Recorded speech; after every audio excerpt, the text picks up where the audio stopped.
आप सभी लोगों को मेरा नमस्कार। आज वीडियो की इस पार्ट में आपको इस बात की जानकारी होगी कि अगर किसी वाइफ के हस्बैंड की डेथ हो जाए, उस कंडीशन में वाइफ अपने ससुर मीन्स की फादर इन लॉ से किस प्रकार से और कितना मेंटेनेंस का दावा कर सकती है, भरण पोषण के लिए उसको कितना अधिकार दिया गया है हमारे कानून में, और इस मेंटेनेंस के लिए ससुर की क्या जिम्मेदारी है। इस हमारा जो एक्ट है, हमारा जो कानून है, उसमें क्या बताया गया है कि ससुर के पास कितनी जिम्मेदारी है कि वो अपने बहू का भरण पोषण करेगा। तो साथियों, आज मैं जो चर्चा कर रहा हूं वो है Hindu adoption and maintenance act 1956। इससे संबंधित प्रावधानों को आपको बताऊंगा और इसमें आपको 5 सवालों के जवाब मिलेंगे। आपके अगर सवाल इस प्रकार हैं तो आपको उत्तर मिलेगा इस वीडियो में। पहला सवाल का आपका जवाब आपको मिलेगा कि इस एक्ट में कोई भी बहू अपने ससुर से किस कंडीशन में भरण पोषण मीन्स मेंटेनेंस के लिए अपने भरण पोषण के लिए दावा कर सकती है कि उसे ससुर से दिलाया जाए। दूसरा, आपको इस बात की जानकारी होगी कि ऐसी कौन कौन सी कंडीशन है जिसमें कि बहू को यह अधिकार प्राप्त नहीं होगा कि वो अपने ससुर से भरण पोषण ले सके। तीसरा है कि अगर मान लीजिए कि उसके हस्बैंड की तो डेथ हो ही गई, साथ में अगर कुछ दिनों बाद जब वो दावा लगाती है फिर उससे पहले अगर ससुर की भी डेथ हो जाए तो उस कंडीशन में क्या प्रावधान है हमारे कानून में। और चौथा, आपको मैं सुप्रीम कोर्ट के 2 जजमेंट बताऊंगा जो कि बहू के फेवर में है और वो ये बताते हैं कि किस प्रकार से ससुर की ये जिम्मेदारी बनती है कि वो बहू का जो मेंटेनेंस है वो उसको दे। और एक आखिरी आपको जो जवाब मिलेगा कि अगर कोई ये ब्लेम कर रहा है कि बहू अपने भाई के यहाँ रह रही है, अपने मायके में रह रही है, तो वो उसको अधिकार नहीं मिलेगा। तो आपको मैं जजमेंट बताऊंगा सुप्रीम कोर्ट का ही है जिसमें ऐसा बताया गया है कि किस प्रकार से बहू अगर कहीं दूसरी जगह भी रह रही है, अगर मायके में भी रह रही है और उसके हस्बैंड की डेथ हो गई तो भी अपने ससुर से वो भरण पोषण के लिए मेंटेनेंस के लिए दावा कर सकती है। तो चलिए शुरू करते हैं। सबसे पहले हम देखते हैं कि हमारे Hindu adoption and maintenance act 1956 में किस किस तरह से प्रावधान बताए गए हैं। सबसे पहले आप ये जान लीजिए कि अगर आप अपने ससुर से इस एक्ट के अंतर्गत अगर आप दावा कर रहे हैं तो आपको सेक्शन 19 के अंतर्गत एप्लीकेशन फाइल करना होगा कोर्ट में, और वो भी इस एक्ट के अंतर्गत जो हमने बताया। अब हम देखते हैं कि इस सेक्शन में, सेक्शन 19 में क्या बताया गया है। आपको मैं जब बताऊंगा सेक्शन 19 के बारे में तो आपके 2-3 कॉन्सेप्ट क्लियर हो जाएंगे कि इसमें बहू को किस प्रकार से अधिकार प्राप्त है और किस कंडीशन में बहू को अधिकार प्राप्त नहीं होंगे। आप स्क्रीन पे देखिए, आपको मैं इसको डिटेल में समझाता हूँ। देखिए, जो सेक्शन 19 में बताया गया है हमारे Hindu adoption and maintenance act 1956 में, इसमें बताया गया है विधवा पुत्र वधू का भरण पोषण। इसका जो सब सेक्शन 1 है ये कहता है कोई हिंदू पत्नी चाहे वह इस अधिनियम के प्रारंभ से या पूर्व या पश्चात विवाहित हो, अपने पति की मृत्यु के पश्चात अपने ससुर से भरण पोषण प्राप्त करने के हकदार होगी। मीन्स कि आपको जब भी आप एप्लीकेशन फाइल कर रही हैं तो आपको सेक्शन 19 के अंतर्गत फाइल करना होगा, क्योंकि इसके अंतर्गत ही बहू को यह अधिकार दिया गया है कि वो अपने ससुर से भरण पोषण प्राप्त करने की हकदार है। लेकिन इसमें प्रोविजो भी है, परंतु यह जब तक कि और उस विस्तार तक जहां तक कि वह स्वयं अपने अर्जन से या अन्य संपत्ति से अपना भरण पोषण करने में असमर्थ हो। आप देखिएगा यहाँ पे जो पहली कंडीशन बताई गई है कि वो अगर खुद से सक्षम नहीं है अपना भरण पोषण करने में, या फिर उस दशा में जहां उसके पास अपनी स्वयं की कोई संपत्ति नहीं है, अगर उसके पास खुद की भी कोई प्रॉपर्टी नहीं है तो उस कंडीशन में भी जिम्मेदारी ससुर की होगी। वह निम्नलिखित में से किसी से अपना भरण पोषण अभिप्राप्त करने में असमर्थ है। या फिर मान लीजिए कि जो तीसरी कंडीशन बताई गई है कि मान लीजिए कि उसको अपने पति से भी कोई संपत्ति प्राप्त नहीं हुई है, उसके अपने माता से भी कोई संपत्ति प्राप्त नहीं हुई है, अपने पिता से भी कोई संपत्ति प्राप्त नहीं हुई है, और दूसरा मान लीजिए कि उसके पुत्र पुत्री से भी उसको कोई भी प्रॉपर्टी नहीं मिली है। तो आप समझ गए होंगे कि इसका जो आप इसमें देख रहे हैं जो सबसेक्शन 1 है वो ये बता रहा है कि ससुर से उसका अधिकार है, वो प्राप्त कर सकती है, लेकिन वो उस कंडीशन में प्राप्त नहीं कर पाएगी जहां की उसको कोई प्रॉपर्टी अपने अगर माता पिता या पति से प्राप्त हुई है, या फिर कोई प्रॉपर्टी उसको अपने पुत्र पुत्रियों से प्राप्त है, या फिर अगर मान लीजिए वो सक्षम है, एलिजिबल है, ये अगर वो इस लायक है कि वो खुद अर्न कर सकती है, खुद अर्न कर रही है, तो उस कंडीशन में उसको अधिकार प्राप्त नहीं होगा। मुझे उम्मीद है कि आपको अपने 2 सवालों के जवाब मिल गए होंगे। अब जो तीसरा जो हमें सवाल बताया था कि अगर मान लीजिए कि ससुर की डेथ हो जाए, उस कंडीशन में क्या होगा। अब देखिए यहाँ पे कुछ इस तरह के प्रावधान है कि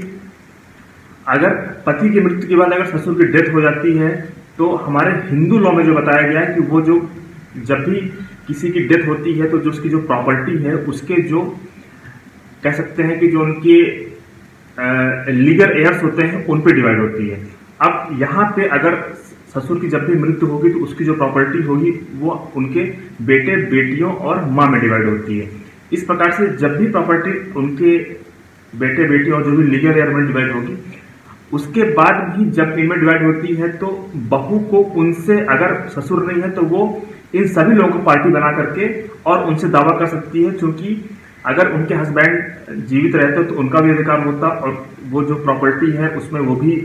उनका भी को शेयर होता। इसलिए अगर वो जीवित नहीं है तो इस कंडीशन में बहू ये जो उनके माता पिता और जो कह सकते हैं जो ससुर की जो वाइफ है, मीन्स की उनकी जो सास है, इनको वो पार्टी बना सकती हैं, क्योंकि इनको जो प्रॉपर्टी प्राप्त हुई है उनके ससुर से प्राप्त हुई है।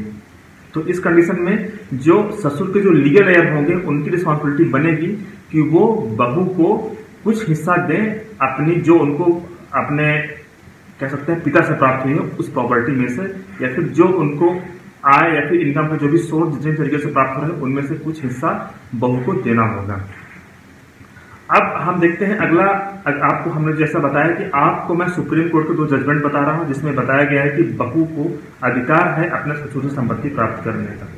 देखिए ये जो जजमेंट है ये आप देख रहे होंगे, ये है बितौला कुनवाई वर्सेस गिरन सिंह। ये इलाहाबाद हाई कोर्ट का जजमेंट है और इसमें ऐसा बताया गया है कि the plaintiff being a dependent of her father in law as per clause 7 of Section 21 of Act of 1956 is entitled to get maintenance from the father-in-law to maintain her out of the estate inherited by them। इसमें वही बात बताई गई है कि बहू को हक होगा अपने ससुर से संपत्ति प्राप्त करने का, उस कंडीशन में भी कि जहाँ की अगर मान लीजिए कि उसके पति जीवित होते तो उनकी भी उसमें को शेयर, उसमें भी को शेयर होता, तो उस कंडीशन में बहू को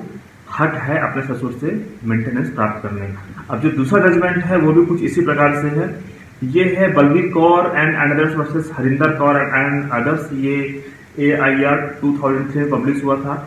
ये Punjab and Haryana high court का जजमेंट है। इसमें ऐसा बताया गया है, the high court opinion that the widow's daughter in law of predeceased son is entitled to claim right of maintenance even against self acquired property of her father in law in his hand or in the hand of his heirs or donee। इसका मतलब ये है कि कई बार हो सकता है कि जब भी आप पिटीशन फाइल करें मेंटेनेंस के लिए, तो आपके जो रिस्पोंडेंट हैं वो ये कह सकते हैं, वो ये क्वेश्चन रेज कर सकते हैं, क्योंकि ससुर की सेल्फ अर्निंग प्रॉपर्टी है और जैसा कि हमारे हिंदू लॉ में बताया गया कि सेल्फ अर्निंग प्रॉपर्टी को कोई भी व्यक्ति अपने हिसाब से डिवाइड कर सकता है, उसको वो अपने चाहे तो बेटों को दे या फिर ना दे। लेकिन इस जजमेंट में ऐसा बताया गया है कि भले ही ससुर की खुद की कमाई हुई संपत्ति है, सेल्फ अर्निंग प्रॉपर्टी है, सेल्फ अर्निंग प्रॉपर्टी हो या फिर वो पैटर्नल प्रॉपर्टी हो, अगर दोनों में से किसी प्रकार से ससुर की संपत्ति है तो उसमें बहू का बराबर हिस्सा होगा उसको मेंटेनेंस प्राप्त करने के लिए। तो मुझे उम्मीद है कि आपको ये जजमेंट आपको समझ में आ गए होंगे। अब जो तीसरा हमने आपको, जो आखिरी सवाल हमने आपको बताया था कि आपको उसका जवाब मिलेगा कि अगर मान लीजिए कि आप मेंटेनेंस का दावा कर रही हैं और आपके ऊपर इस तरह से ब्लेम किया जाता है, रिस्पोंडेंट जो हैं वो ये इशू रेज करते हैं कि बहू जो है वो अपने मायके में रह रही है, अपने भाई के यहाँ रह रही है, या फिर कह सकते हैं कि अपने ससुराल में नहीं रह रही है, इसलिए उसका कोई अधिकार नहीं है, उसको कोई राइट नहीं है कि वो मेंटेनेंस के लिए भरण पोषण प्राप्त करने के लिए क्लेम कर सके और उसको दिया जाना चाहिए। तो इस बारे में एक अच्छा जजमेंट है जो आप देखिएगा, ये है Govardhan Shivcharan and others versus Shrimati Gangaba. ये AIR 1964 में डिसाइड हुआ था और इस पे ऐसा बताया गया है कि the division bench of this court held that the widow does not forfeit her right to property और maintenance merely on account of her going and residing with her brother. A Hindu widow is not bound to reside with the relative of her husband, and the relative of her husband have no right to compel her to live with him. इसमें ऐसा बताया गया है कि किसी भी window को, किसी भी विधवा को उसके ससुराल वालों के साथ रहने के लिए मजबूर नहीं किया जा सकता है, ना तो वो भी ये क्लेम कर सकते हैं कि वो ससुराल वाले या फिर उनके हस्बैंड रिलेटिव के साथ रहे। मुझे उम्मीद है कि आपके लिए ये जानकारी निश्चित रूप से बेनिफिशियल होगी और आप हमसे जुड़े रहिए। आप चैनल को सब्सक्राइब करिए ताकि आने वाले टाइम में मैं जो भी वीडियो अपलोड करता रहूं उसका नोटिफिकेशन आपको प्राप्त हो और वो जानकारी आप तक और जो जिन्हें जरूरत है उसकी उन तक पहुंच सके। धन्यवाद साथी।